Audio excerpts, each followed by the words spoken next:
I'm Jonathan Wetzel, and I'm the director at the Center for Responsa Society. And we're going to go ahead and get started here. In about 4 seconds here, we're going to go ahead and get started. That will be 3 seconds. That will be right now. So welcome everyone to the conference. We're having an amazing night last night, an amazing morning today. Just a quick, 2 quick reminders. If you want to live tweet, we are at #Politics of Health. That is where the Twitter conversation is happening. We are going to have a series of events today, and then a lunch with student poster session and a reception later this evening. But I am very thrilled and excited about this morning's panel, and I'm going to welcome Professor Earley from English and Creative Writing to introduce our speaker this morning. Please.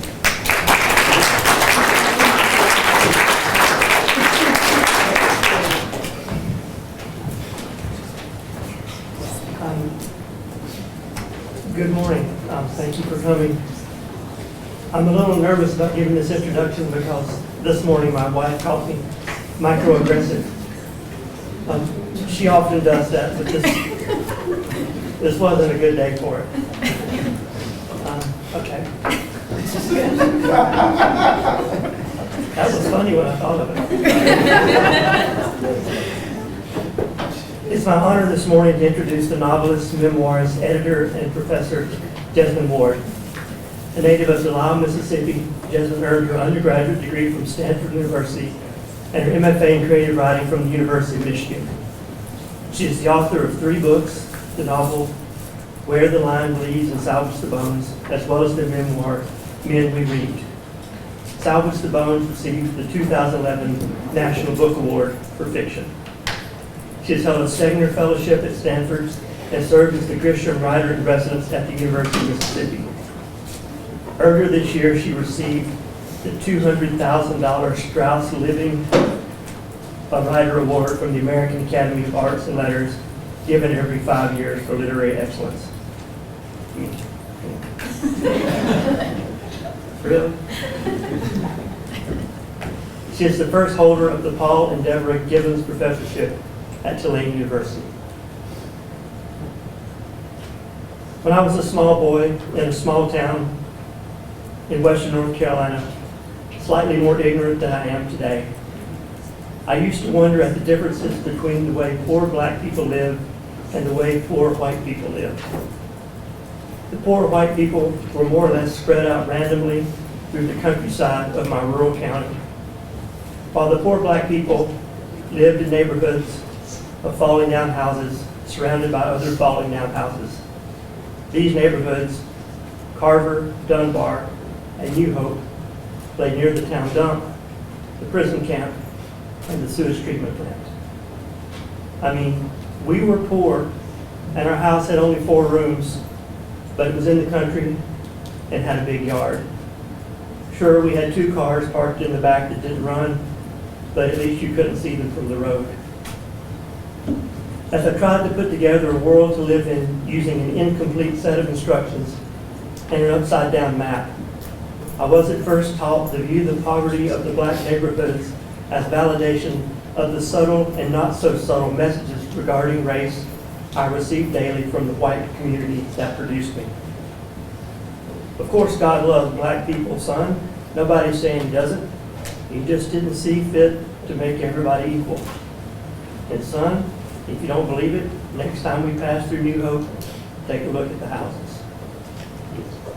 It wasn't until much later, embarrassingly much later, I'm afraid, that instead of God's inexplicable preference for the whiter shades of pale, I began to sense the ancient, ferociously guarded, and meticulously maintained machinery that ground away at the families of my black classmates.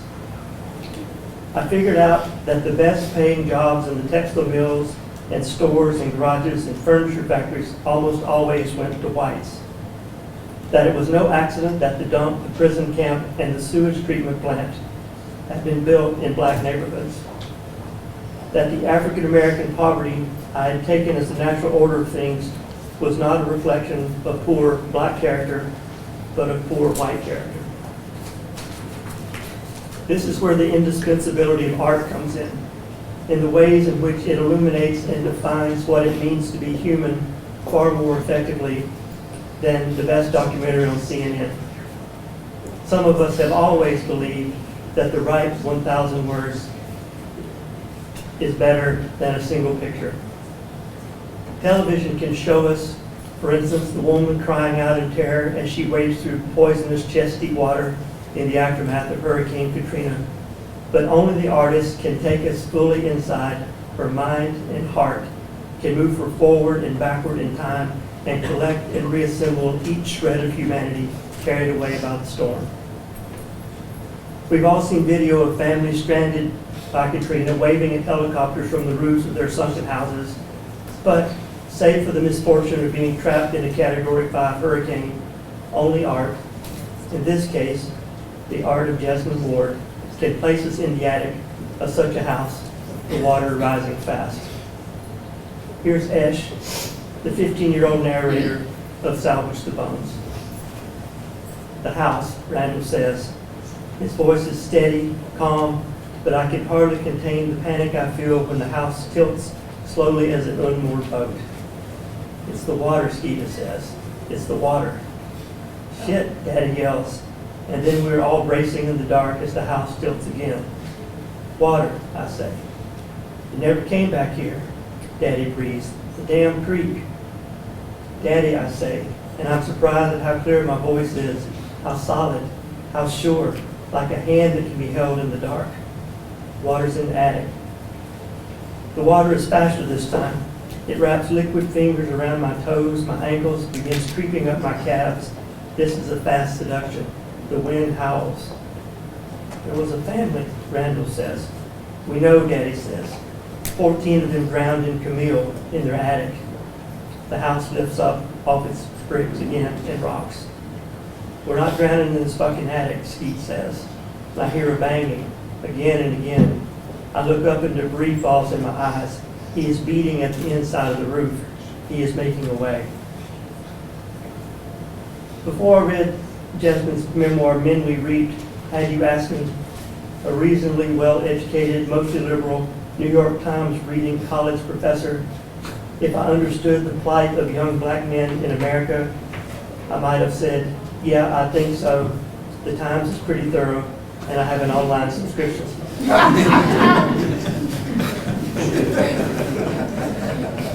Yet after reading Men We Reaped, I realized I'd understood way less than I thought when I opened the book, and way more than I had when I finally closed it. Here's Jesmyn near the conclusion of the book, writing about the loss of her brother Joshua and 4 of her closest friends, all of them young African-American males. When Joshua died, he took so many of our stories with him. My sisters are too young to remember them. They cannot see the full enormity of what happened because they did not live what we did. I write these words to Joshua to assert that what happened, happened in a vain attempt to find meaning.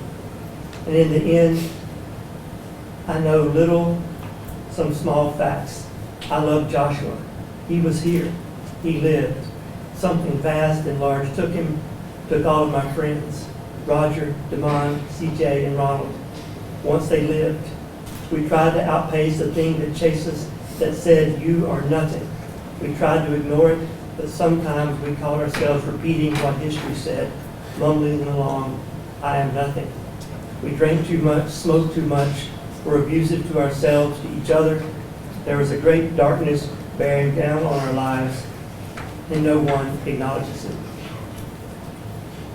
I've obviously never been a young black man trapped by circumstance in coastal Mississippi, or a pregnant 15-year-old, or climbed through a hole in the roof to escape drowning during a hurricane, or been attacked by a pit bull, or lived in a house with only dry ramen noodles to eat. And yet, through the power and magic of Jesmyn Ward's striking, heartbreaking, impeccable art, I've been all of these things. Well, I've also been Jane Eyre, but that's a different introduction. And for that, I am grateful. The world is a better place because Jesmyn makes books among us, and I am a better person for having read them. Please welcome Jesmyn Ward.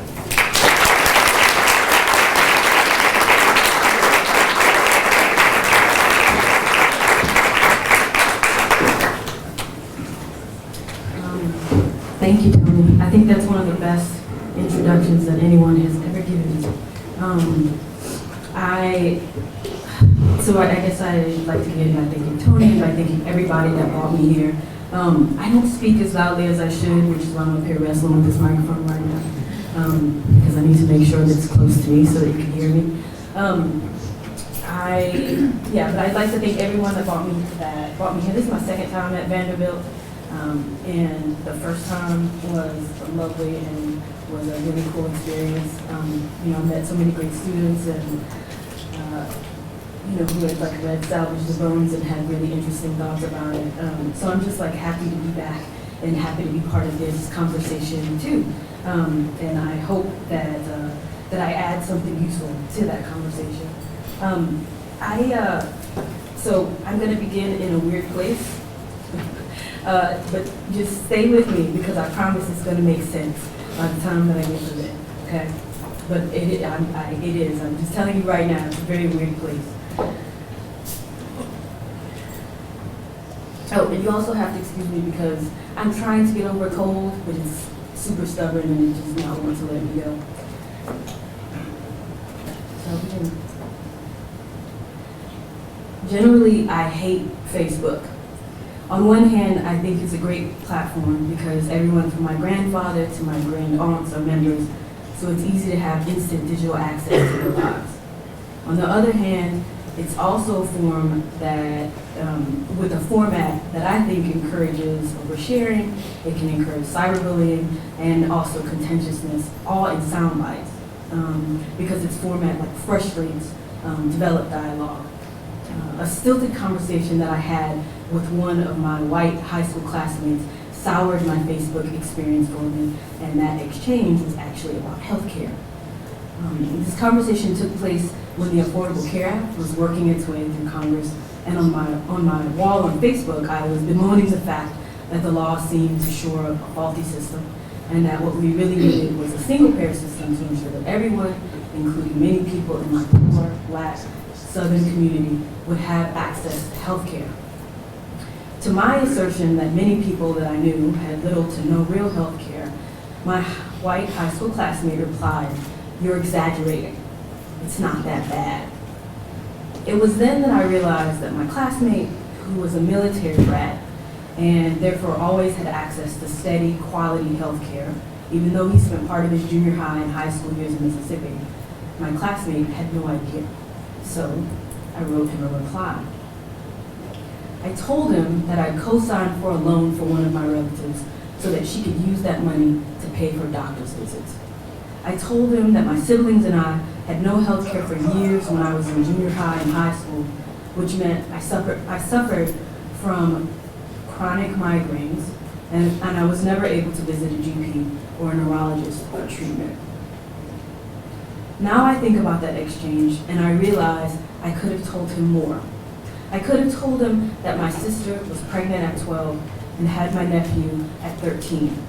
And part of the reason that I thought this had happened was because she'd never had access to frank and exhaustive sexual health education, and she'd never had access to tools like quality sexual and reproductive health care professionals that would aid her in making informed decisions regarding her reproductive health.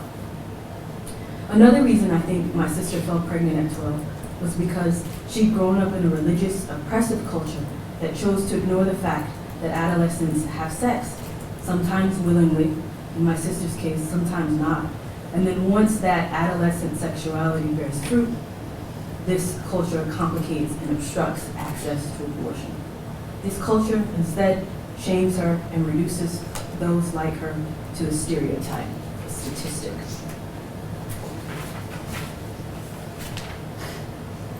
Around the time that I had this conversation with my classmate, I was writing the first draft of my novel, Salvage the Bones. The protagonist in my novel is a 15-year-old girl, Ash, who, like my sister, also never had access to sexual health education or reproductive health care. And during the course of the novel, she finds out that she's pregnant. How Ash discovers her pregnancy, how she processes it, how she comes to terms with it, are emblematic of how thousands of young, poor Black women in the South do. So now I'm going to read a bit, I'm going to jump around a little bit and read a bit from Salvage the Bones. In the bathroom, the old pink towel that Mama helped Daddy lay feels wet, but I can't see any water on it. The tub is dry. I pull out the pregnancy test, run the water while I tear the plastic. I see movies, know you pee on the stick, which I do. I lay it on the edge of the bathtub and I climb in, careful not to kick it over on the floor. The tub is some kind of metal and it is warm. The plastic mat on the bottom of the tub is soft. I watch the stick like Big Henry watched the man. My feet are black against the white, and they leave dirty streaks when I rub them against the tub. It's like I'm rubbing color off. I sit on my hands. I avoid looking at my stomach, flat in the tub, the way the man refused to look at the woman lying at his feet, sleeping in the long grass. Color washes across the stick like a curtain of rain. Seconds later, there are 2 lines, one in each box. They are skinny twins. I look at the stick, remember what it said on the packaging in the store. 2 lines means that you're pregnant. You're pregnant. I'm pregnant. I sit up and curl over my knees, rub my eyes against my kneecaps. The terrible truth of what I am flares like a dry fall of fire in my stomach, eating all the fallen pine needles. There is something there. Last night, I dozed and woke every few minutes to wish that I could sleep, could close my eyes and fall into the nothing dark of slumber. Every time I dozed, the truth that I was pregnant was there like a bullet to kick me awake. I woke at 7 with my throat burning, my face wet. This is what it means to be pregnant so far, thrown up. Sick from the moment I open my eyes, look up at the puckered plastic ceiling, remember who I am, where I am, what I am. I turn on the water so no one can hear me vomit. I turn it off and lock the bathroom, lay on the floor, lay my head on my arm, the tile, the temperature of water that's been sitting out on the counter all night, and stare at the base of the toilet, the dust caked up around it like Spanish moss. I lay for so long I could be asleep. I lay for so long that when I raise my head from my arm, my hair has marked cursive I can't read into my skin. The floor tilts like the bottom of a dark boat. Esh, Junior screams as he tries the doorknob, slaps the door, and then bangs out of the back door to pee off the steps. Esh, Randall calls. I'm shaving my legs. I told this to the tile horse. Shaving? I'm too old to pull a Junior, Randall says. I'm almost done, I say. I bend over the sink and drink until I don't feel like throwing up anymore. Even after I turn the water up, I still keep swallowing. My tongue feels rolled in uncooked grits, but I still swallow. Repeat, I will not throw up, I will not throw up, I won't. When I walk out of the door, I follow the baseboards. You okay? Randall stands in my way. I rinse the hair out the tub. I say, don't worry. The sound of Daddy chugging the working tractor through the yard, I ignore. In bed, I pull the thin sheet over my head, mild my knees, and breathe so hot, it feels like 2 people up under the sheet. So I'm skipping forward a few days, right? So her pregnancy is progressing. And because it was so late, like by the time she realized that she was pregnant, she's realizing now that she's starting to show. And she's trying to figure out how to hide it, I guess, and how to understand it. I am kneeling on the sink. The bowl is hard metal, and where it meets the plastic of the counter, there is a ridge. It is cutting into my knees. She's in the bathroom. I want to see how big I am and just see if you can tell. This is the only private mirror in the house. A big mirror with a fake goldwork frame hangs in the living room, but I cannot do it there. I have to see myself as Skeeter, Randall, Junior, Daddy, and Nanny did. I have to see beyond my hands for eyes, hands that cup my stomach in my sleep so that I wake with them in the top of my shorts. I tuck the hem of my shirt up through my bra. My breasts are full, turgid and tender the way they get before my period comes on, but I can still keep them smashed down. There's the flat wab of my torso leading into my waist, dark marks over my stomach like small black beans, old chickenpox scars from when I was little and lay on the sofa, delirious with pain for 3 days. Me, Randall, and Skeeter had it at once, and Mama must have rubbed us down with chamomile lotion every hour, but it felt like an endless dark day, like the kind they have in Alaska in the winter. Between each time, she'd lay my head in her lap, lift my shirt, and rub ease and sleep into my skin. I even had small burning bumps on my tongue.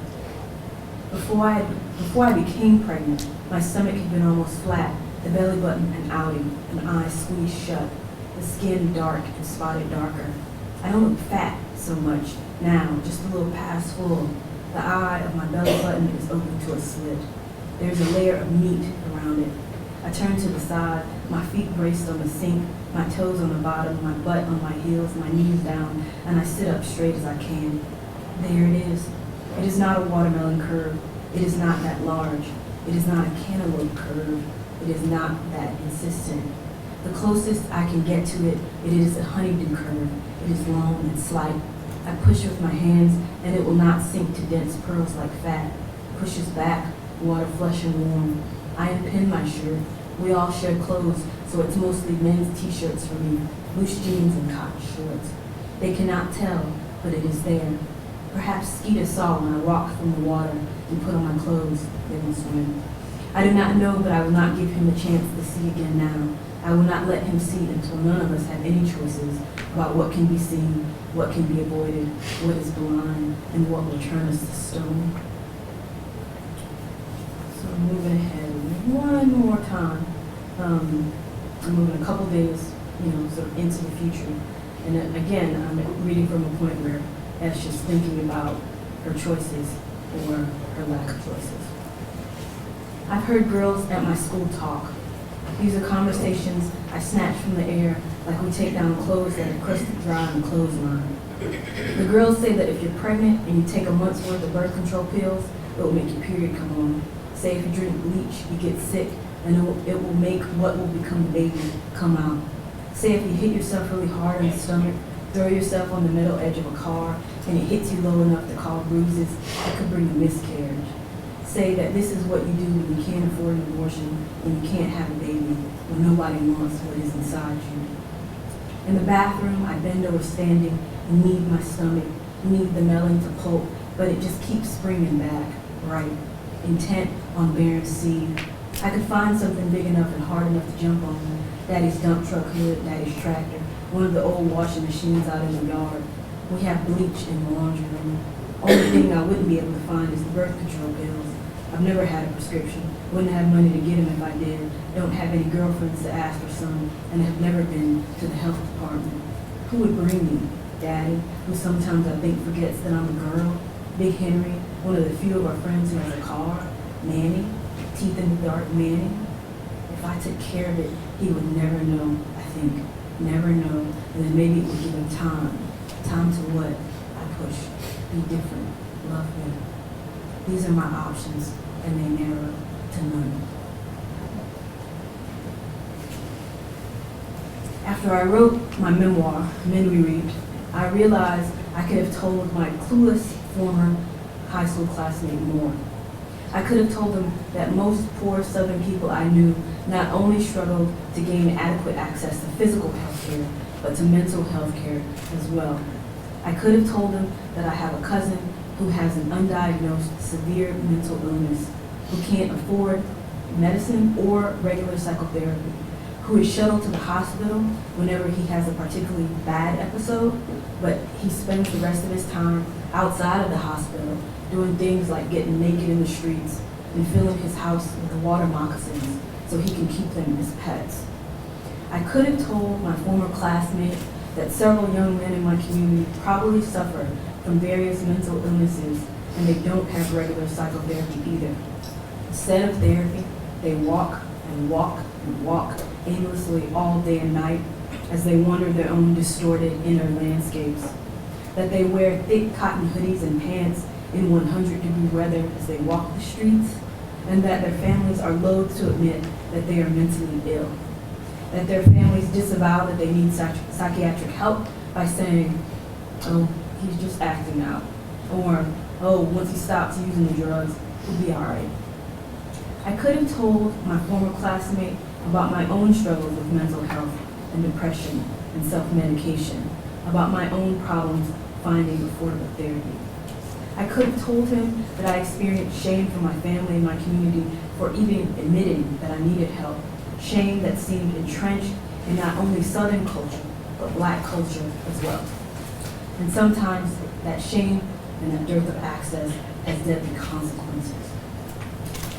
So I'm going to read a bit from Men We Reaped, from the chapter about my friend Ronald, who struggled with depression. As Ronald aged, he got taller. The planes of his face spread and sharpened, his shoulders broadened, and his waist slimmed. But when his face dimpled, he was still that 9-year-old boy in the field, shining copper in the sun. Ronald didn't lose his charm and charisma or his handsomeness as he grew older. If anything, he was more confident, especially with women. I saw him sometimes around the wheel or Pastor Stan. Sometimes I even saw him around my mother's house when I was home visiting from New York City, since he and my sister Shireen were good friends. When he walked through the living room to Shireen's room, he always seemed to be smiling, to be leaning forward as he walked, all the angles of his body harmonious like a song. I never imagined that he carried something darker in him, never saw him when his mood was cloudy and he turned furious or depressed. I was too immature to imagine at the time that the darkness that I carried from my prepubescent years, that conviction of worthlessness and self-loathing, could have touched others in my community. What I did not understand then was that the same pressures were weighing on us all. My entire community suffered from a lack of trust. We didn't trust society to provide the basics of a good education, safety, access to good jobs, fairness in the justice system. And even as we distrusted the society around us, the culture that cornered us and told us we were perpetually less, we distrusted each other. We did not trust our fathers to raise us, to provide for us. Because we trusted nothing, we endeavored to protect ourselves, boys becoming misogynistic and violent, girls turning duplicitous, all of us hopeless. Some of us turned sour from the pressure, let it erode our sense of self until we hated what we saw, without and within. And to blunt it all, some of us turned to drugs. But I did not know this in the spring of 2002, which is why I thought Ronald was happy when I saw him at the park. Narissa was off sitting in what I later would find out was Damon's car, which was pulled into the side of the basketball court and parked in the weak seasonal sun. And I was sitting on the bleachers with my friend Hilton, watching Ronald play basketball with a girl. I was home from NYC visiting, and it was a relief to sit in the parking inn, be still under the trees in the great heavy sky. Ronald was laughing, copping fields on the court. He pulled his sleeves back over his elbows and threw his hands in the air and shoved his crotch into the girl's behind like he was guarding her. She dribbled the ball, bent over, smiled before glancing behind at him. He smiled encouragingly at the stands. This was Ronald's flirting all grown up, knowing and corporeal. Hilton sat beside me, and we laughed at the joke. The girl was coy, noticing what Ronald was doing but not discouraging him. She was a teenager, exuding her budding sexuality with every smile, every jut of her hips as she dribbled, with every giggle. At the opposite end of the court, Shireen and CJ threw the ball to each other, playing a game of 21. After his game with the girl, Ronald climbed the bleachers and sat next to us. Hilton passed him a cigar. "We still get married?" I asked. This is an old joke that we had. "Yeah," Ronald said. Hilton snorted. Something about Ronald's face was surprised, pleased. "Hell yeah," he said. The girl wandered off to the cars. After drawing on the cigar, Ronald followed her. Shireen said when they rode around a little later that day, smoking and listening to music and talking shit, I came up in the conversation. Her friends talked about the way I jogged down the street in sports bra and shorts, hair a rough curly tangle escaping the bun at the back of my head, my right leg kicking out to my side in a circle, my arms hanging low with my hands open. "What are you doing?" one of them had once asked. "Running or swimming?" Another would ride behind me on his bike, talking constantly about the neighborhood, about the weather, about the day, about the way the crackheads walk the block, all the while singing lines from the latest songs. Once I told him to get away from me through labored wet breaths. "That hurts my feelings," he said, and then, "You still run from me." Shireen and CJ and the friends talked about me in that car, and Ronald stopped them. He passed one of them the blunt. "Shut up," he said. "That's my wife. Don't talk about my wife." "Whatever," one of them laughed. "I'm not playing," he said.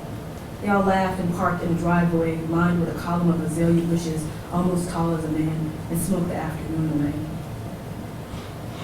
After I saw Ronald that day at the park, I thought I knew him.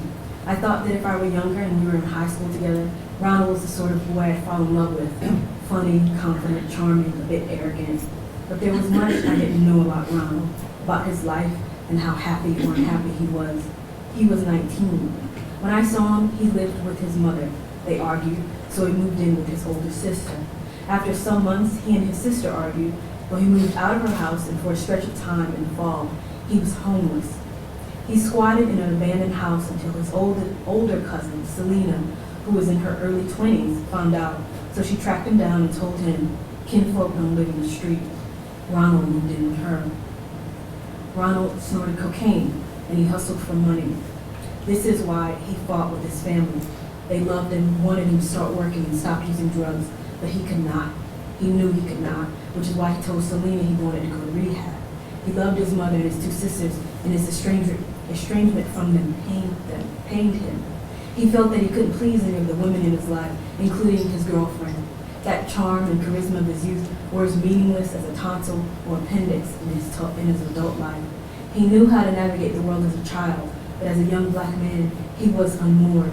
The hard facts of being a young black man in the South, the endemic joblessness and poverty, and the ease of self-medicating with drugs disoriented him. After Ronald moved in with Selena, she visited his mother to assure that he was safe.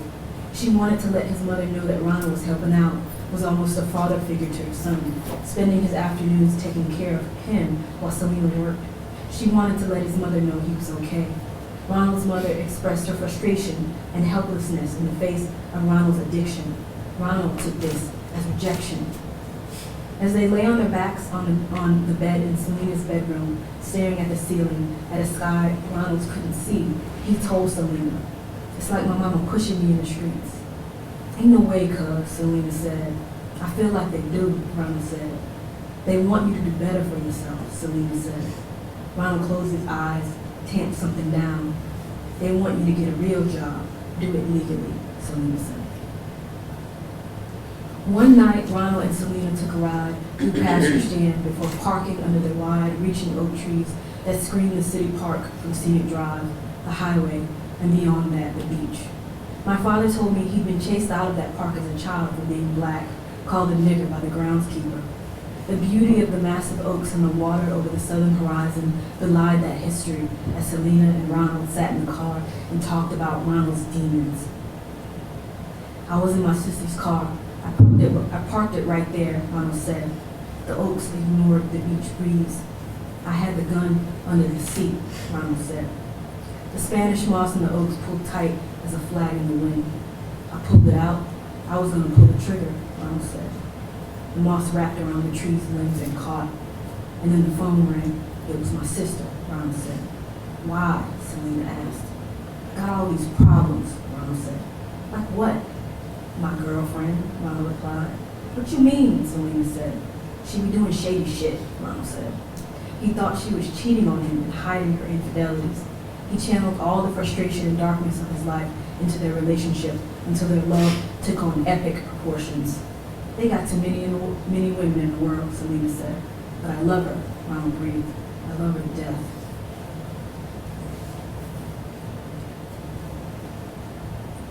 The night before Ronald died, he met up with another cousin in Long Beach. They sat out in a car in the parking lot of an apartment complex, smoking and talking. "I'm going into the military, cuz," Ronald said. "Oh yeah? Been talking to a recruiter. I'm ready," he said. His cousin said he seemed optimistic, that the promise represented by the military had given him hope, or so it seemed. Ronald was searching for a way out, but Selena remembers it differently. Her son's birthday was the day before Ronald died, and she'd thrown a party for her son, all balloons and party hats and streamers, all baby boy blue. Ronald called her every other hour, said, "Cuz, I'm coming home." Said, "Cuz, I swear I ain't forgot." Said, "Cuz, I'm on my way."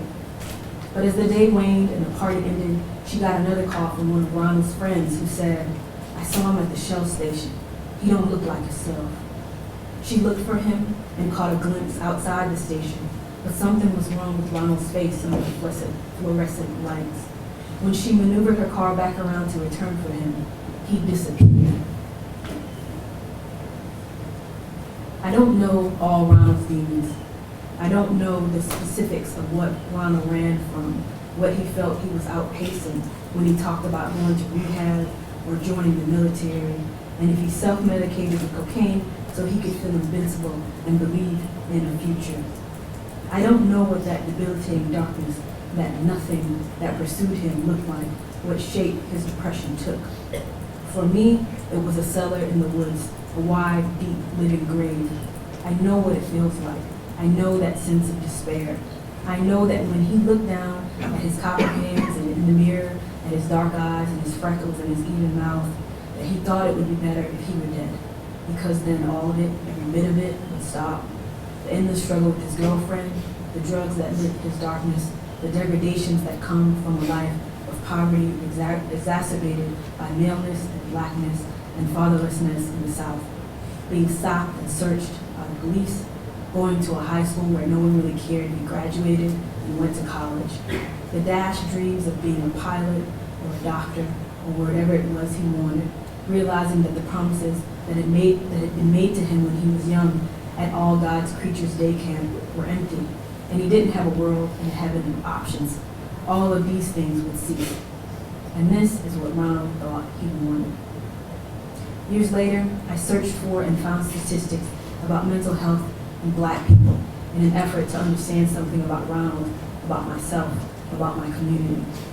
Racism, poverty, and violence are the primary factors that encourage depression in Black men, and I'd guess that this is true for Black women as well. 7% of African American men develop depression during their lifetime, and according to experts, this is probably an underestimate due to lack of screening and treatment services. They will not get care for their mental disorders. The percentage of African Americans, men and women, who do receive care for mental disorders is half that of non-Hispanic whites. Not treating these mental disorders costs Black men and women dearly, because when mental disorders aren't treated, Black men are more vulnerable to incarceration, homelessness, substance abuse, homicide, and suicide, and all of these, of course, affect not just the Black men who suffer from them, but their families and the glue that holds the community together as well. According to Souls of Black Men, African American men discuss mental health. Black men's death rates from suicide are twice as high as those for Black women.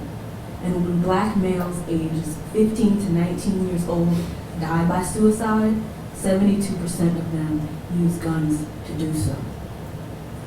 These statistics punctuate my experience like an exclamation point. I read these and think about what happened to Ronald and feel that he intuitively understood what it took me years of suffering grief, battling my own depression, reading and writing to understand. In the end, I understand his desire, the self's desire to silence the self and thus the world. Ronald looked at his nothing and saw its long history, saw it in all our families and our communities, all the institutions of the South and the nation driving it. He knew it walked with all of us, and he was tired of walking. Ronald was at his sister's apartment in a complex in Long Beach. He was there alone. Still, I imagine he went to the bedroom and shut the door when his girlfriend finally answered the phone and they began arguing. "Why are you acting like this? I love you. Tell me that you love me." "No," she said. "I'm going to kill myself," Ronald said. "No, you're not," she said. "Yes, I am," he said. "Stop playing," she said. "I am," I said. "Whatever, Ronald." I imagined the apartment had white walls, a dark bedspread on the double bed in the room, the floor bare besides the carpet. He had to have thought about this, planned it, borrowed or traded, bought the gun and bullets for it, been home by himself at a certain time. He had to have felt his nothing over his shoulder, bearing down on him while spurring him into action. He had to have forgotten what it was like to stand outside under the hot Mississippi sun, to burn gold in it, to feel loved and alive and beautiful. He had to have felt like this was the only thing left for him to do. Ronald hung up the phone, shot himself in the head, and died. So let's go back to that Facebook conversation that I had with my ex-high school classmate. I think I closed that Facebook conversation with a curve. "See, it is that bad. Now don't come on my page and become bad at me anymore." And after I finished that exchange, I told myself that I didn't want to talk about this inequality anymore, that I didn't want to face the depressing reality that most of the people I knew were denied access to health care by a system that devalued their humanity because our helplessness, my helplessness, made me so angry. And even though I swore that I was done with this conversation, I realized later that the fact that I write about poor, Black Southern people means that I can't bow out of that conversation, that I have to acknowledge this health inequality in my work because it is true in my life. So I do. And I hope that even though I choose to avoid that easy form of social media to address these ills, I hope that writing about these issues in my work, in my fiction, and in my creative nonfiction is more effective and more powerful. That writing about this inequality in access to physical and mental health care means that people who can affect that access will read my work and eradicate this unevenness. Thank you.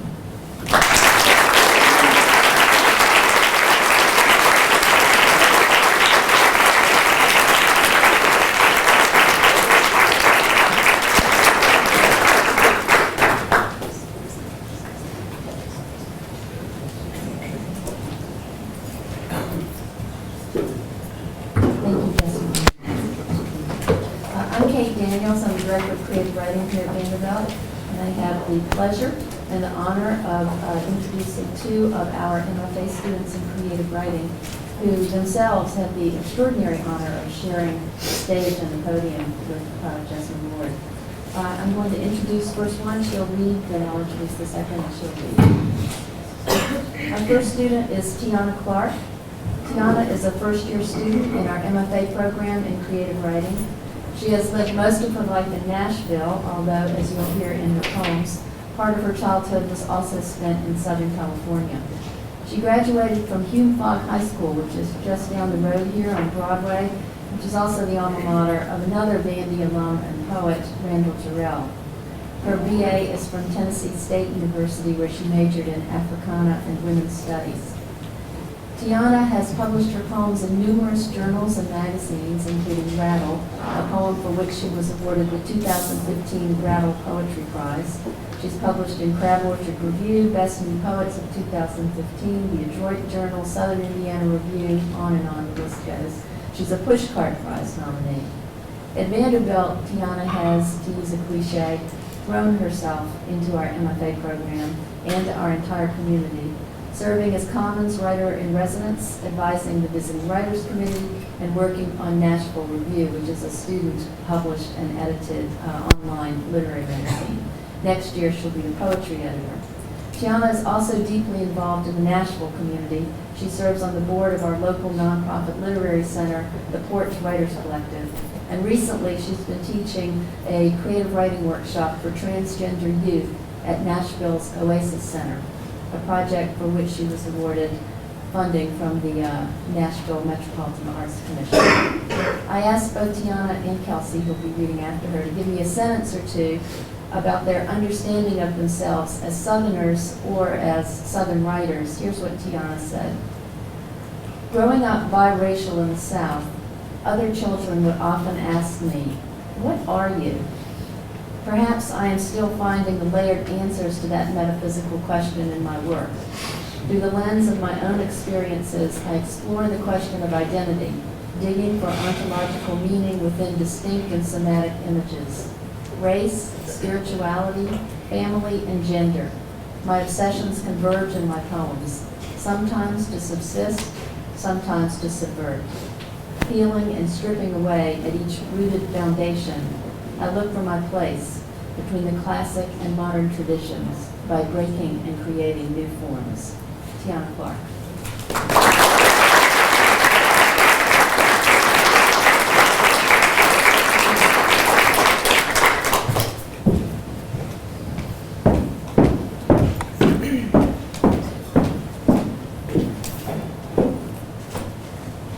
I don't have heels, so I don't want to try to. Thank you so much, Kate, for that lovely introduction, and thank you to the Center for Medicine, Health, and Society for having me, and for Odie for picking Kelsey and I to read. I'm honored and a little bit gobsmacked right now to even be reading with Jesmyn Ward. It's such an honor. And as I was thinking about my reading for today, I've just kind of been obsessed with men rereads lately, and I kind of chose some poems to kind of deal with that theme. And I actually want to start with a little bit of a passage from Men Rereads. Word writes, "But in California, my mother could look out over the horizon and watch the sunrise in the east, and then she could watch it set over the mammoth Pacific in the west. In California, my family sat at the center of those hills, and my mother could tend to her husband and her child only, free of family and the South." B&A to LAX. I returned to my birthplace with a focus on breath. It's easier to inhale the California landscape.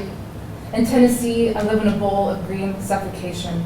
Hillsides consume and stack with bouquets of trees.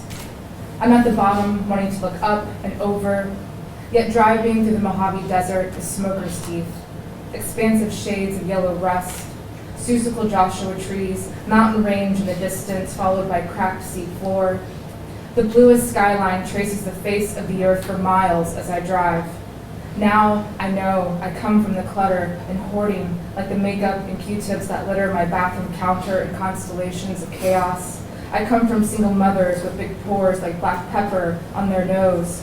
I come from Pacoima United Methodist Church, from older black ladies remembering my grandmother and my mother and me as a little girl, hugging my neck with compliments as Hawaiian lays, saying how pretty and all grown up I am, saying they remember me running through the pews with frilly white socks, telling me to bring some sunshine back home. But in Nashville, the weather is bipolar, and I'm always the black thumb. I found my meditation on the Venice boardwalk, hadn't been on a bike in years, wobbled through break boys, whiffs of dank marijuana, chihuahuas and pit bulls on leashes, drum circles with dancing transients, wet graffiti on concrete, sweet cut from a fresh mango cart with juice dripping down her hands, denim on denim, and no one cared the color of my husband's hand holding mine. Somewhere in Laguna, I wrote my name by the lip of the ocean. I come from breaking beach waves with the sand sucking the detritus from the center of the earth. I was really touched and blown away with the tribute that Jesmyn writes about her mother, and this is about mine. The frequency of goodnight, and it starts with an epigraph from Federico Garcia Lorca, which says, "The duende is not in the throat, the duende surges up inside from the soles of the feet." Like so many nights of my childhood, I lived inside the fishbowl of a one-bedroom apartment, waited for my mother to come home from her second job. As a waitress, she wore orthopedic shoes for flat feet. All her uniforms blur together. IHOP, Red Lobster, Rainforest Cafe, Shoney's. This is how she tucked me in. Jingle and clack of keys would turn the doorknob open, allow me to fall asleep. She tucked me in, not with blankets or a kiss on the forehead, but with locking the door behind her. My single mother would take those big, boxy shoes off, unhook her bra, too tired to take it all the way off, and eat the leftover pizza I had ordered for dinner. Television shadows flickered her exhausted frame, smell of other people's food on her skin, crumpled 1s, 5s, and 10s fanned out of her server book. I heard the change from bad tippers like hail on the kitchen counter. Maybe for other children, the purr of the air conditioner, the sound of the ceiling fan whisking the darkness, or the steady neon glow of a nightlight set their dreams ablaze. But for me, hearing those keys slipped me under the wing of my mother's white noise. Let me begin again. When I was a waitress during college, I had the shoes that doctors and nurses wore to support their posture. On Saturdays, I worked doubles. Toward the end of my 2 shifts, my pace would slow as I made laps around my tables, picked up half-eaten sandwiches, grabbed wadded napkins with chewed gristle. When we closed, I'd be on my hands and knees as I swept litter from the day, collected broken off ends of French fries, dislodged pucks of used gum, dragged swollen and leaky trash bags to the dumpster. Bone heavy and body tired, I would come home, take those heavy wooden clogs off, turn on some show, and listen to the cadence of dialogue like a metronome tipping my head to the baptism of sleep. Let me begin again. The first dead body I ever saw was my grandmother, Alzheimer's. My mother said she always left that old TV on while she slept. Damn frequencies messed with her head. If I focus now, I can still see my mom asleep in her uniform on the couch, feet propped up, open pizza box dappled in grease stains. I would tiptoe and turn off the television, slink back to our bedroom. This is how I tucked her in. This is how we said goodnight. When I was thinking about men we reaped in the 5 men in the book, I was also thinking about the men we reaped nationally in the Black community, and especially in the South. And this next poem is about one of those men. It's called A Broken Guzzle for Walter Scott. And a guzzle is a form that has lots of repetition, and I think it speaks to that great wolf in Galil that's always on the hunt. And it starts with a epigraph from Bertolt Brecht, which says, "You can't write poems about the trees when the woods are full of policemen."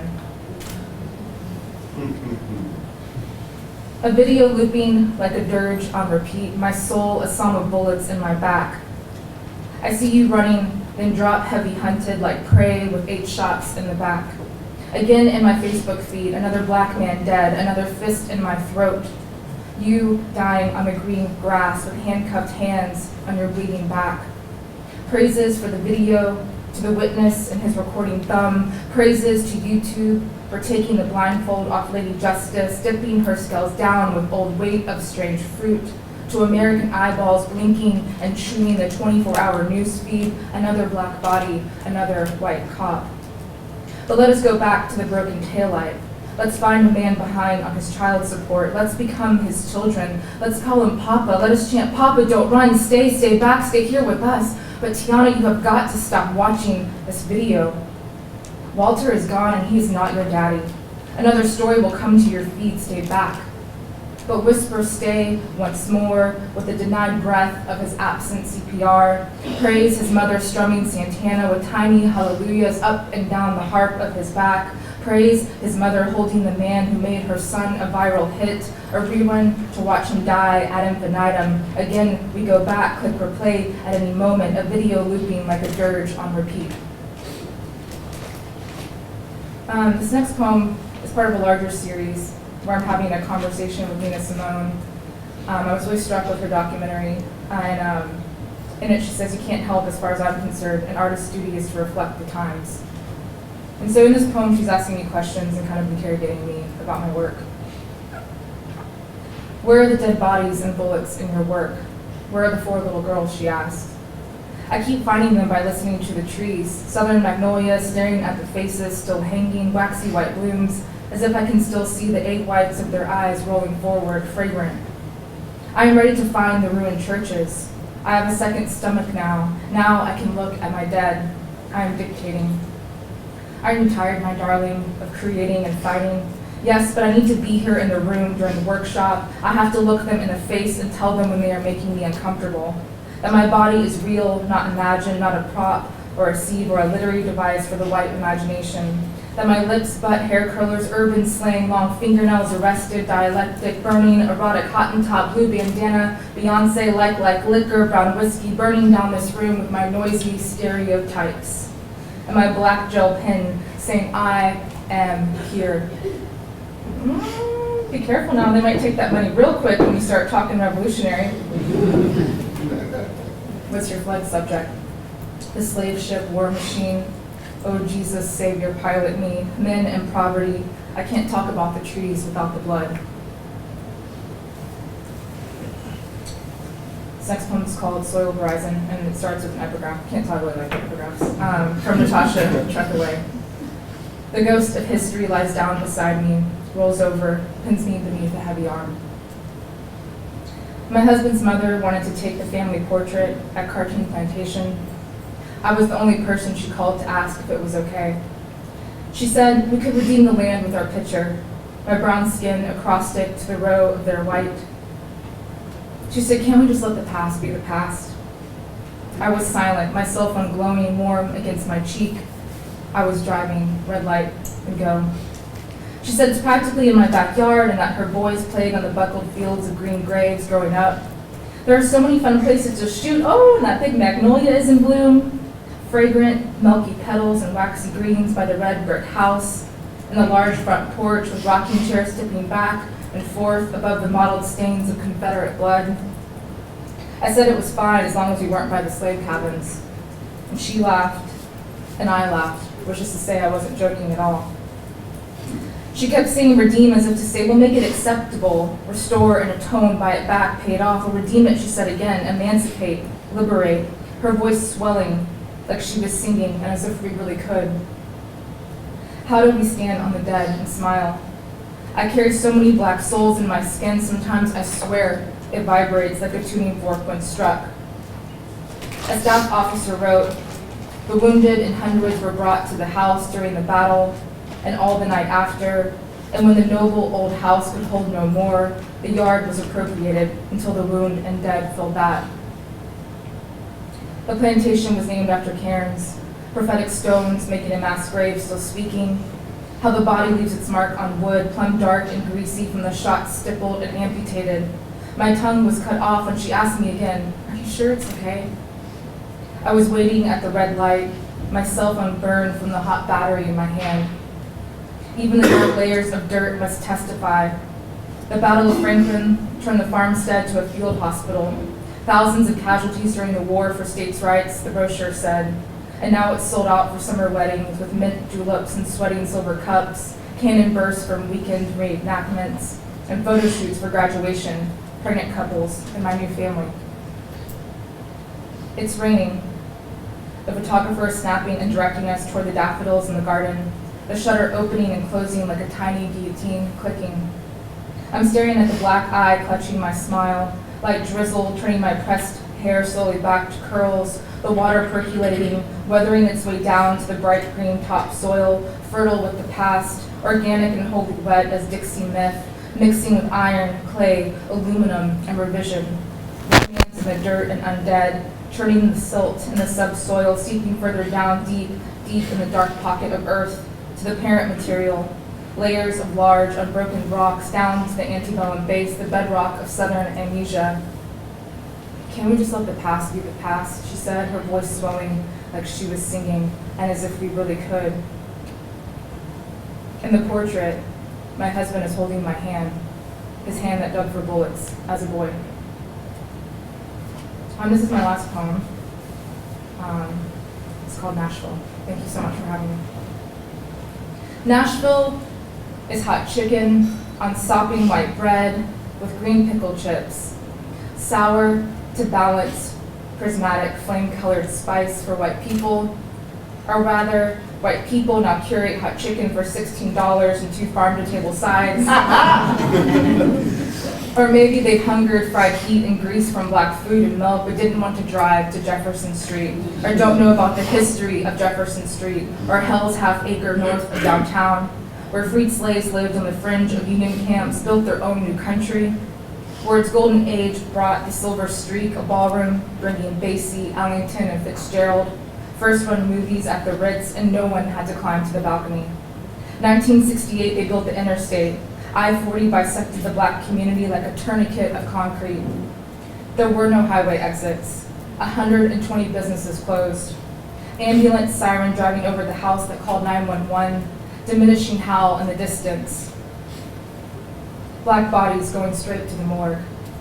At the downtown library, a continuous loop flashes snick videos with black and white kids training for spit and circular cigarette burns as the video toggles from coaching to counters covered in pillars of salt and pie and soda, magna of the movement.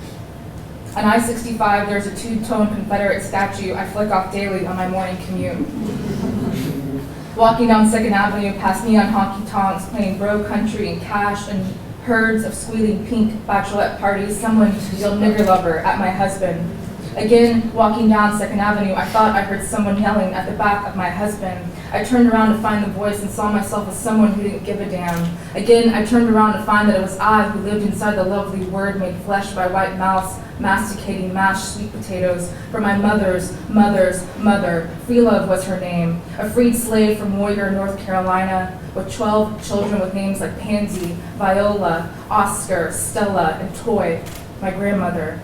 There is always a word I'm chasing inside and outside of my body, a word inside another word, scanning the OED for soot-covered roots. 1577, 1584, 1608, tracing my finger along the boomerang shape of the Niger River for my blood. 1856, 1866, 1889, who said it?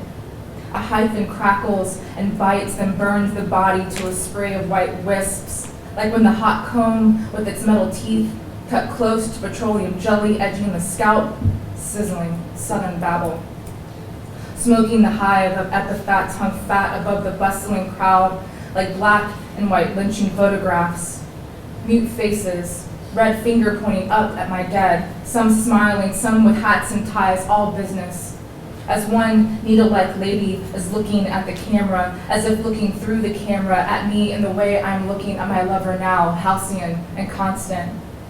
Once my mother-in-law said, "Watch your back," and I knew exactly what she meant. Again, I turned around to find that I'm the panting breath of Apollo at the back of Daphne's wild hair, chasing the words like arrows inside the knotted meat between my shoulder blades, 4 violent syllables stabbing my skin. Enamored with pain, I am kissing all the trees, searching the mob, mumbling to myself, who said it, who said it, who said it?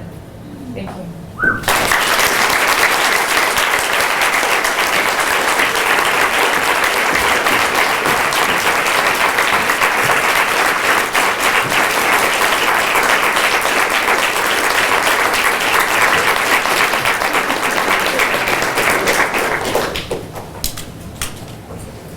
Second reader from our MFA program is Kelsey Norris, who is a first-year MFA writer in fiction. Kelsey's parents' Army careers brought her to Madison, Alabama, where she spent most of her childhood. She graduated from Mississippi State University with degrees in English and Spanish, and then joined the Peace Corps.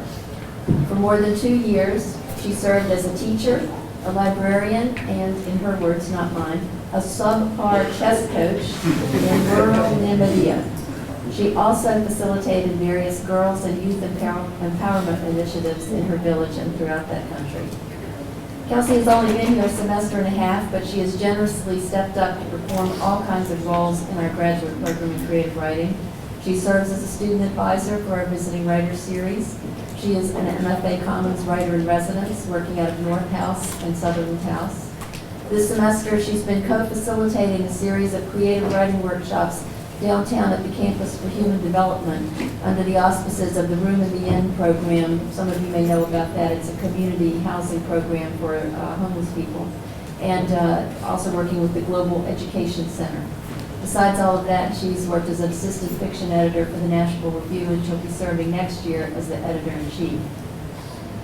Place is important in Kelsey's fiction.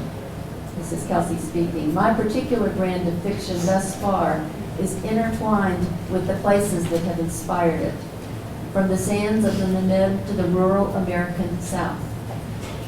And although Kelsey has spent almost all of her life here in the South, Alabama, Mississippi, and now Tennessee, she is, like many young contemporary writers living in or identified with this region, conflicted in her relationship with it and somewhat resistant to the identity label Southern writer.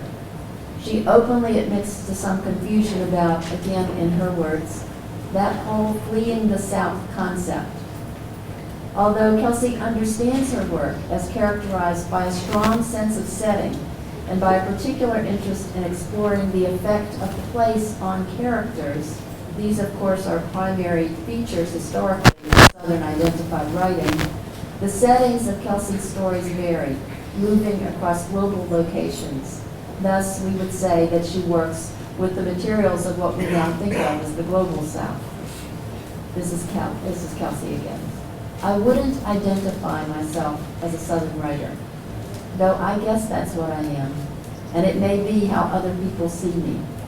I don't often write about Southern landscapes, but focus instead on the places where I've traveled. Please welcome Kelsey Norris.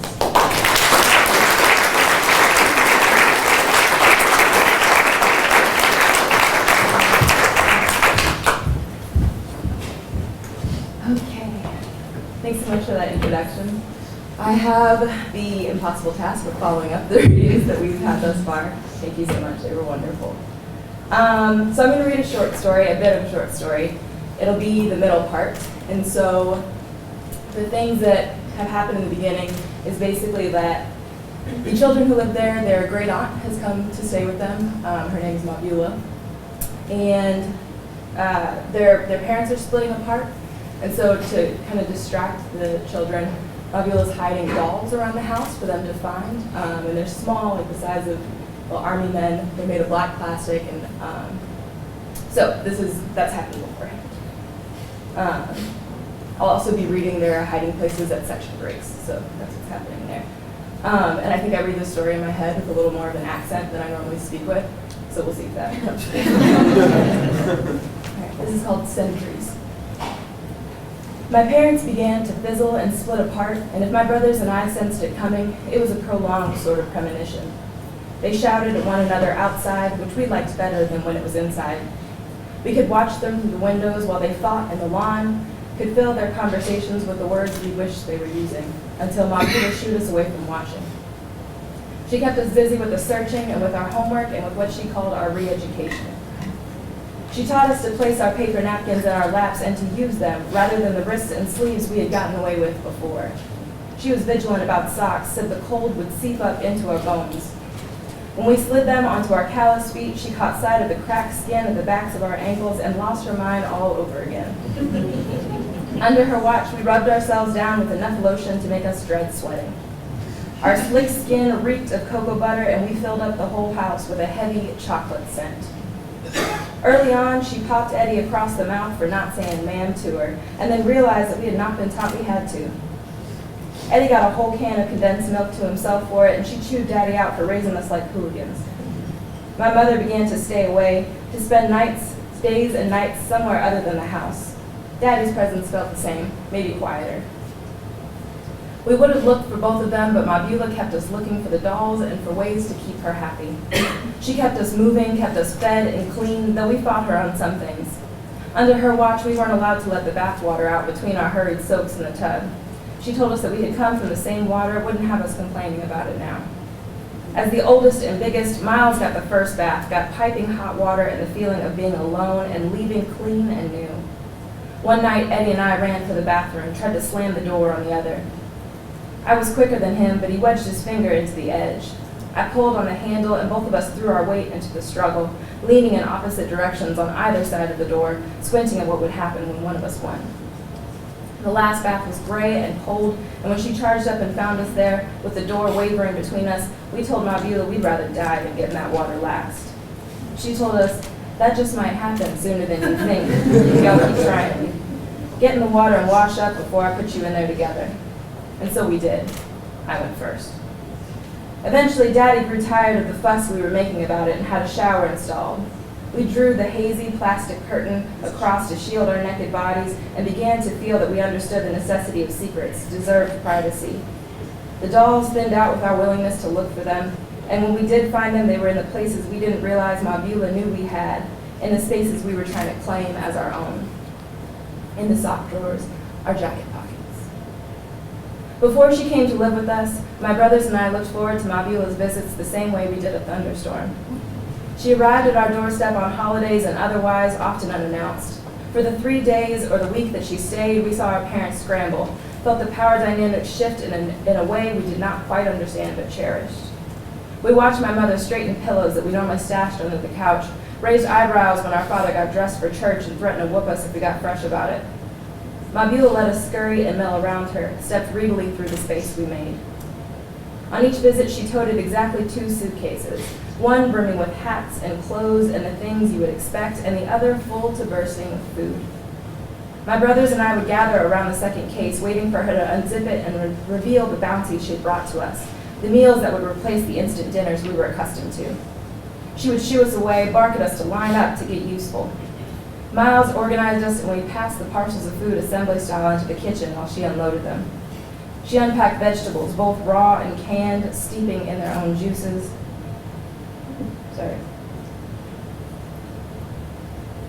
Big hunks of meat and gizzards and other parts we couldn't identify. Jars of grease and jellies, cartons of eggs, and fresh white bread bought from a different grocery store somewhere else. Mama stood on the receiving end in the kitchen, mumbling about how there was too much, how we had plenty already. She made space in the fridge and pantry and lined up what wouldn't fit on the counters. Mabula washed up and then set to cooking up a storm, pushing Mama out of the kitchen with talk of thickening our bones. She always packed an extra ham, which was designated exclusively for my father's consumption. When he had picked the bone clean, she set that in the pot of collards or beans and then got to work on the rest of it. The combinations at work and her food enthralled us. She'd pour cans of Coke into the crock pot to simmer with the roast. She brought jalapeno jelly for us to spoon onto crackers, made 7-Up cake by pouring soda right into the batter. She put sugar into everything in a way that made my mother furious, into deviled eggs and potato salad and even onto fruit.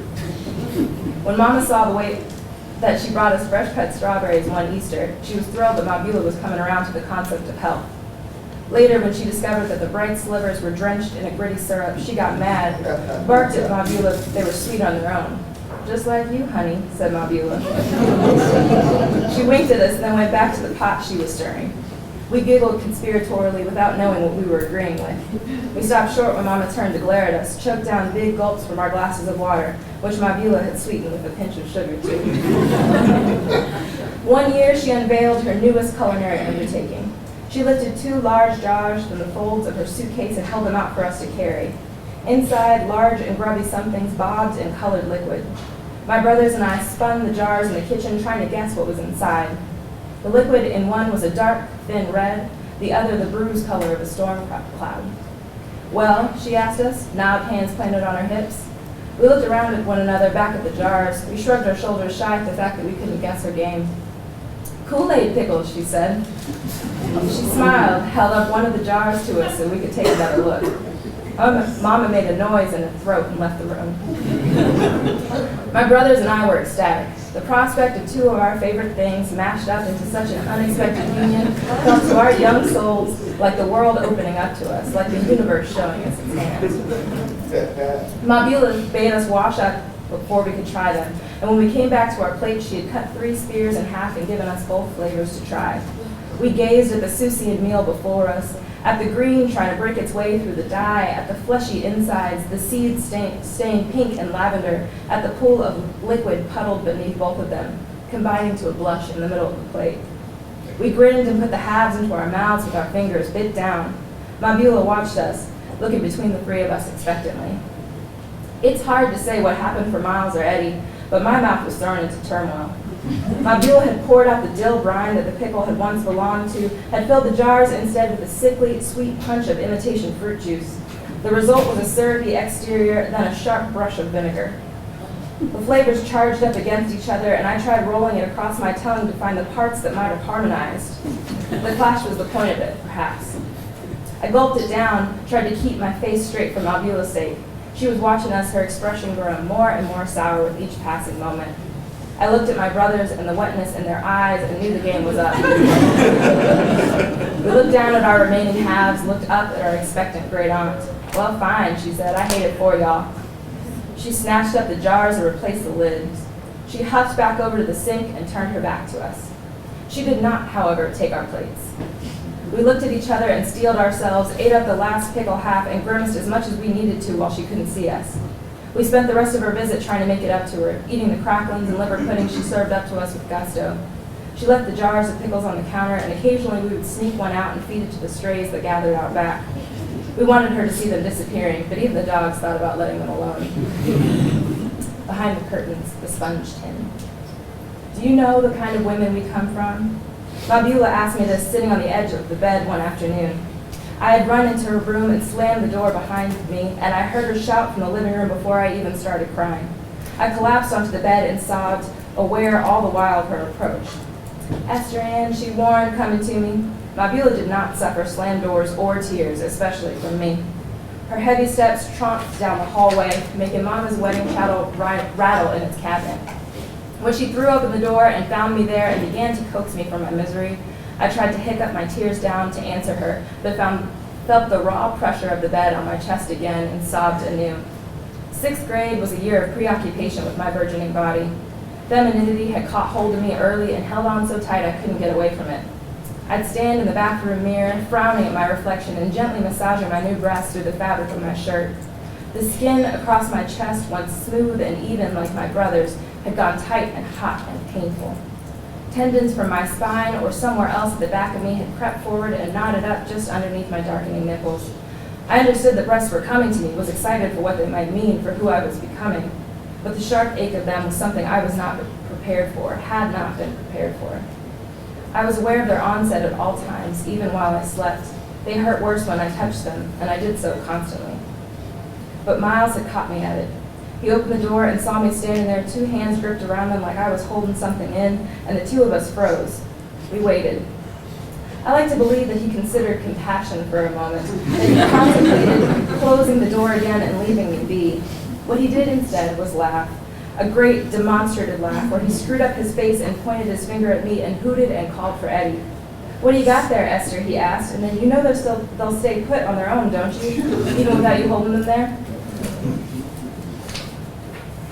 He was going with a girl at school who had big lips and frayed skirts and never came around the house with him.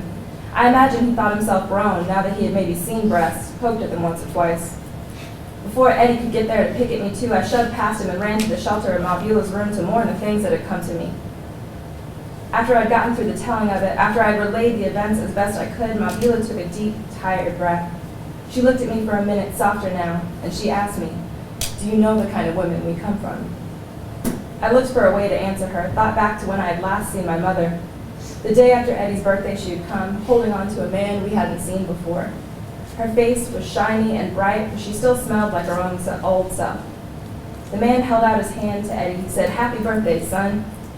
Eddie had taken it, had shaken the hand of Mama's new man. I thought I could see the muscles in his hand gripping tight, trying to grind the bones in his knuckles like he did with mine when I made him mad, but he let go and the man didn't look sore after. "You and me," said Mabula, calling me back. "We came from strength. There's no shame in us. We came from these women." She pulled out one of the dolls out from the pocket of her dress. My brothers and I had stopped looking for them, and the dolls were fewer and fewer. When we did find them, they were hidden in the places we came across anyway, and places we didn't expect to find them. Part of me was disappointed at the reveal now, at the end to the ritual, but I kept quiet. "We come from women who raised their children, they husbands," she said. "William, who came through it, who dance and love and sing when they done. Women who ululate." Ululate. I curled the word around my tongue, trying to find its meaning. When I couldn't, I shrugged. Mabula grinned at me and leaned her head back. All at once, a great rolling yelp leaped out of her, lashed out at the quiet around us. The sound bounded towards the ceiling, filled up the whole room. She brought her head down to look at me, and I watched her tongue smack the roof of her mouth over and over, faster than I knew it could move. I squinted through the volume of the sound she was making, tried to draw meaning from the pitch and the fire in her eyes. Miles and Eddie came running in alarm. When they reached the doorway, Mabula drew her lips closed. She stood up and nodded at me once, pushed my brothers through the doorway in front of her. Their nervous stares at the sound itself, at the tattling that might have brought it on and what was coming to them for it, bore into me before the door shut behind her. When she was gone, a whisper of the sound still lingered in the walls. It was still fading through the room with me. I thought of the meanings that could be coming through that animal sound, maybe fear or pain or panic. I thought of women running, sounding that alarm into the air around them as they went. Later, when I tried to mimic it, I found my tongue slow and heavy, found none of the sound of the women Mabula said we came from rising up through me. Thanks.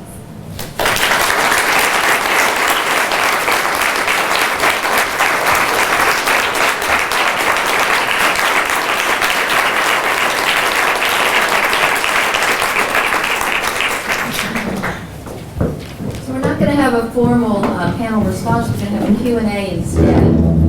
We've got about 10 minutes left, I think. So if you all don't have questions, I do, but I want to give you the opportunity first. Does that sound good? Okay. So, questions for any and all of our writers? I know we do have a lot of writers in the room.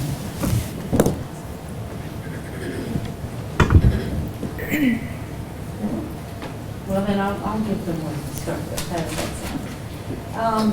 We've heard three wonderful writers writing in, or at least representing, the three main different genres: fiction, nonfiction, personal memoir, and also poetry.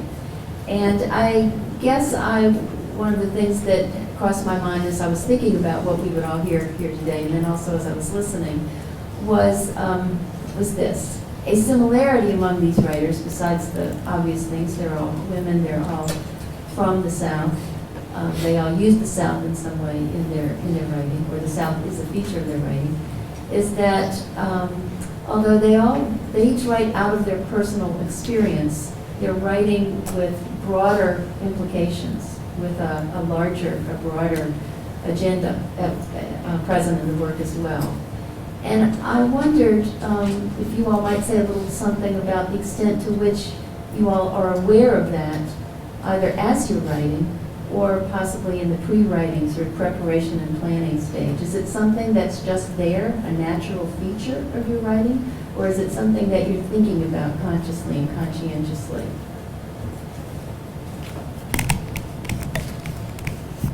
Is this on? No, it's not on. Hello? No. Okay, I'm gonna have to yell at people, I guess. I think that I am aware of that in the pre-writing stage. So whenever I'm thinking about, like, figuring out like what the story is that I'm attempting to tell, and also when I'm thinking about, especially when I'm thinking about whatever thematic concerns I have in the work, then I'm like very conscious of the fact that I am, in some respects, writing from a community perspective and for a community perspective and for a place that's sort of very rooted in the landscape and also in history.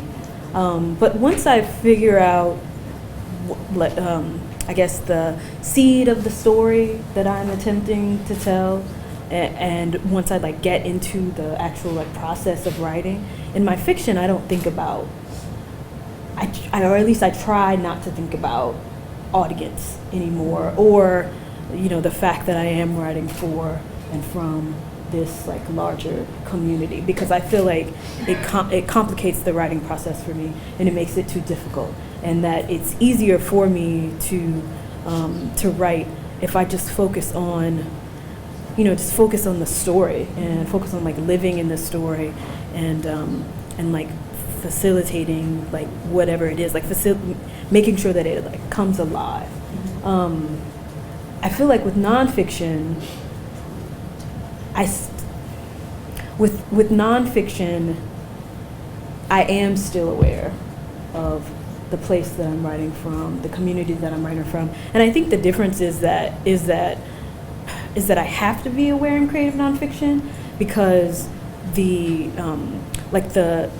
because creative nonfiction, I feel like, demands that I offer the reader context, narration, commentary on events, on my actions, on the actions of those around me, on like where we fit in this larger world. So I feel like creative nonfiction demands that I'm aware of my place and of where I'm writing from all the time. Well, the particular creative nonfiction that I write demands that I be aware of it. I mean, I would love to not write about the South, but it just keeps on attacking me. I don't hate the South. Okay, no, I think my very first creative writing teacher always told me, if it's not important to you, it won't be important to the reader. So I've always just written what's important to me, and I've always just kind of mined a lot of trauma, and there's just a lot of trauma, I think, in the South. I was just even like looking at this red. I mean, to me, that to me just represents just a lot of blood.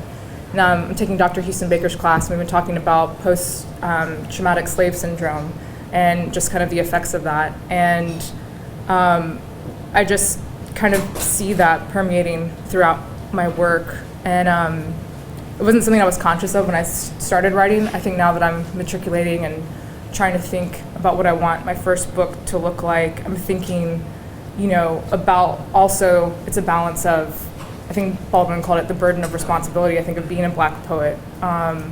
So, yeah, it's kind of, I'm a little bit more aware of it. I see it on the page, but now it's something I want to explore, especially since I've lived in Nashville for a long time. I'm interested in kind of exposing those histories here You heard that in the national poem, just with Jefferson Street. There's just a lot of ripe history here for us to kind of like go through. And being mixed, I'm really interested in kind of hyper-violent spaces where, especially with black and white, have kind of like clashed.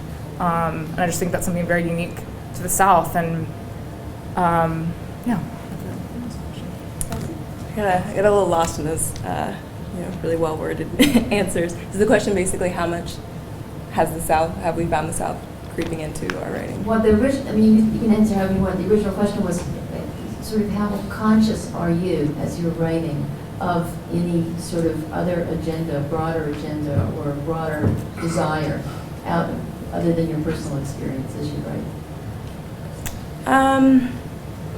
Well, so like Kate said during my introduction, I don't talk about this, or I don't write about the South very often. But since I did Peace Corps in Namibia, a lot of those landscapes and the people that I was there with has featured in my writing, and so I've tried to use that as a way to talk about like that inheritance and what it means. And being in Dr. Baker's class has helped me see kind of like the strength that we came from and the trauma that African Americans experienced before, and how that carries into their like the ways that they deal with their current situations. But as far as being aware of the South, I think if I tried to think about it too much while I was writing, I find the South a little intimidating, because I grew up in Alabama and went to school in Mississippi, and then I did my best. I like signed up for Peace Corps and I was like, take me anywhere. But, like it kept pulling me back. So it's strange to write about a place where part of it feels unwelcoming. So I think, but it's home, and so that conflict is, I think, something that's interesting to try and capture. But mostly I talk about my family. If I'm trying to write about the South, I focus on my family. Please. One more question? Yes, please. So, you guys all, writing is a process of putting yourself on the page in some sense, but in particular, Jesmyn and Tiana, you guys are characters oftentimes you're the feature star of a lot of the poetry, and it's definitely revealing, and obviously you and your nonfiction as well. What is the process of self-discovery of yourself as a character like when you're writing? Putting yourself back into some of these spaces. It can be there's something very really enjoyable about writing fiction and disappearing in the creative process. And that does not happen specifically with creative nonfiction and with the kind of creative nonfiction that I work on. And I feel like it can be very painful because you have to be so present, and because as a writer, like you're continuously sort of navigating like how much of yourself that you should put on the page, how much you should reveal about yourself that you have never revealed before. There's some things that you don't even know about yourself that you discover as you're writing creative nonfiction. And some of those the things that you learn about yourself, they can be very painful to to realize and then to come to terms with. I think specifically, this happened for me several times when I was working on Men We Reaped, when I would look at my actions in the past as an adolescent, and I would recall, so there's this point in the book where my brother leads us back into the woods, and he's found this cellar that someone has dug out in the woods, and they've covered it over with like plywood, but he discovers this is a secret room, and he pulls it back. And I remember us like going out and him showing us that room, and immediately having like a very I was immediately frightened and felt an immense sense of dread, and immediately told all, like my brother and my sisters, like, come on, let's go back to the house. And I couldn't stop thinking about that cellar out there in the woods. And so it's something that's like stayed with me throughout my entire life. And then when I was working on Memory Reaped, at first I told that story in Memory Reaped, and I didn't say anything about it. I didn't provide like any context for it, or I didn't like read into my reaction to it and try to understand my emotional reaction to it until my editor read the manuscript and was like, why? First of all, why is this here? And second of all, why do you think that you reacted the way that you did, to this cellar out in the woods? And so it wasn't until I was like going through, like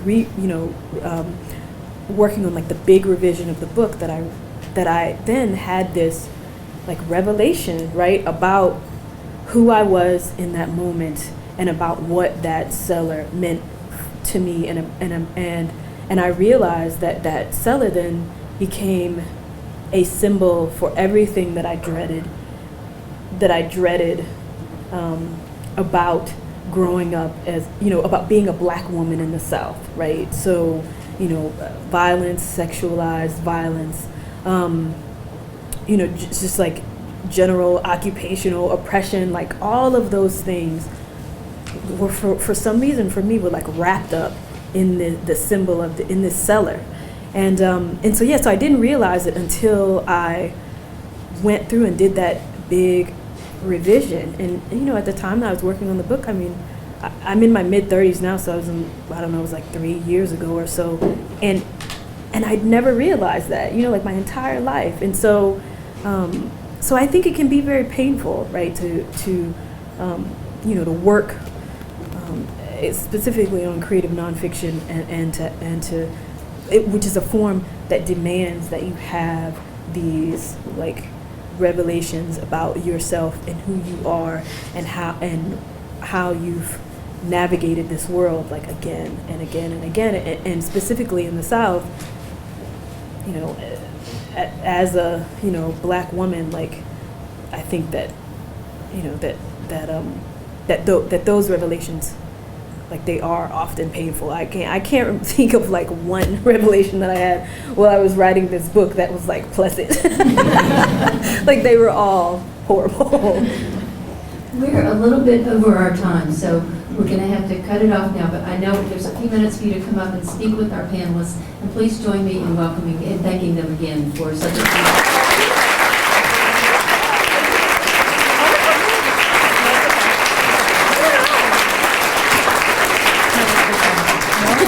Just very quickly before we end, this has been really our first MHS creative writing collaboration. And so I just want to thank, first of all, our friends at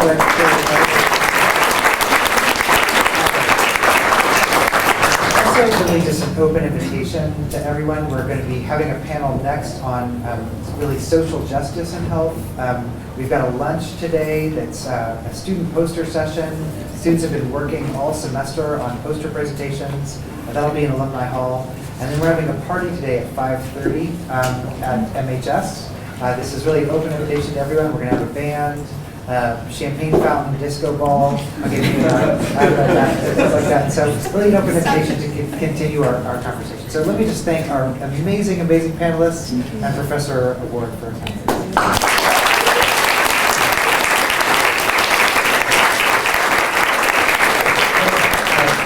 10-minute coffee break in the hall, and then we'll reconvene. Let me get a picture of all of y'all together. Okay? You can just stay there.